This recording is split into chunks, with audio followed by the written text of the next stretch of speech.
just do the hero thing as a hobby, but as long as I get a kick out of it, in the end, that's all I really care about.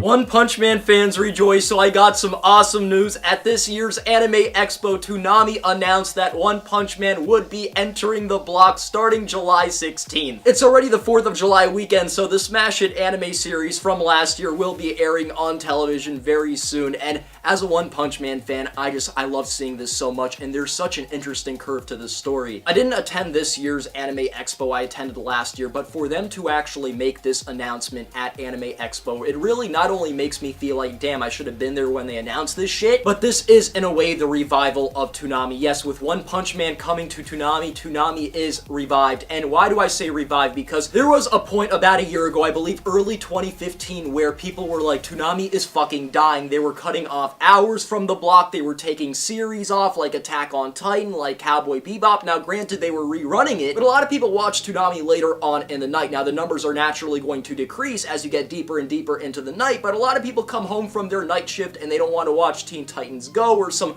some fucking trashy cartoon they throw on there. Not saying that all new age cartoons are bad, but when Toonami's cutting off an hour, when they're taking off shows, even if they are reruns, it almost feels like, yes, the block's getting less popular, it's dying out, maybe anime on television is just not gonna work. So it was a pretty decent blow to the United States anime fandom. Now, I'm not viciously watching Toonami like that, but I am turning it on every single Saturday night. I do watch it here and there, I'll watch a few scenes, because I've seen most of the episodes that they air. Though any loss is a loss for us, and they even had to rearrange the schedule, but then they went on a roll. They got a Kame Ga Kill. The first episode, like, broke records and shit. They then aired Parasite, which was a really fresh remake. I absolutely love the series. I just love the entire concept. Migi was one of my favorites, even though I fucking despised Migi at first. And that really drove well with Toonami viewers, because people were tired of seeing remakes. Even though they loved these series and they were mega popular, they were tired of seeing the same episodes over and over again for the third time. So Parasite provided something new, and granted it was a remake, but a lot of people didn't see the original, so fuck yeah. And then Hunter x Hunter 2011, which is the epitome of shonen anime series. If you love Naruto, One Piece, Dragon Ball, Bleach, any of those series, you are going to love Hunter x Hunter. Unfortunately, the manga went on another hiatus, so I don't know if I'm going to be reviewing it weekly, but I do want to catch up because I heard there's a crazy death, which I do not know if I should believe that yet, but I'm going to catch up, and I'm going to probably give you guys a video of, like, everything from the end of the anime to the end of the manga where it left off. That was something special, though, and Hunter x Hunter is still in its very early stages. We're still in the very first arc, so go and check it out, catch up, and you can even watch it week to week to get the original Toonami feel. All of these things are extremely special, so we are no longer on the edge, and with this brand new article, One Punch Man coming to Toonami July 16th with an original English dub, we are now basically in the stages of Toonami being one of the prime casters of anime series. Like,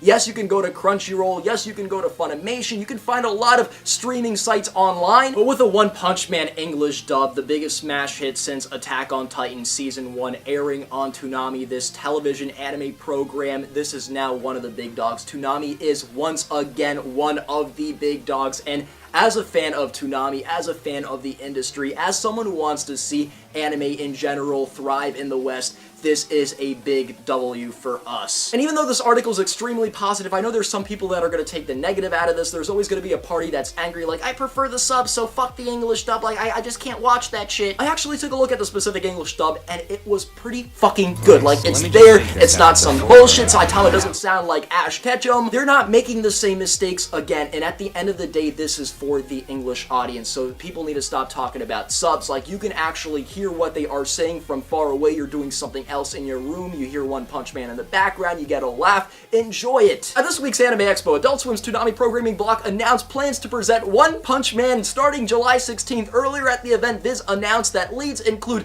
Max Mittelman as Saitama, Zach Aguilar as Genos, Eric Scott Kimmerer as Speed of Sound Sonic, and Robbie Daymond as Moomin Rider. Fuck yes, so they got some of the prime hitting characters. They already got that shit covered. They gave us some names. I don't really know these voice actors specifically. I just heard their voices, and it sounds good. It's not some bullshit. Check it out down below. I already played some of the clips in this specific video, so you might not even need that shit. This is a big win for us, and any One Punch Man fan will almost cry at the news of this, basically reviving the Toonami block, if you watch Toonami, which I'm hoping that you at least have another reason to watch Toonami on top of Hunter x Hunter.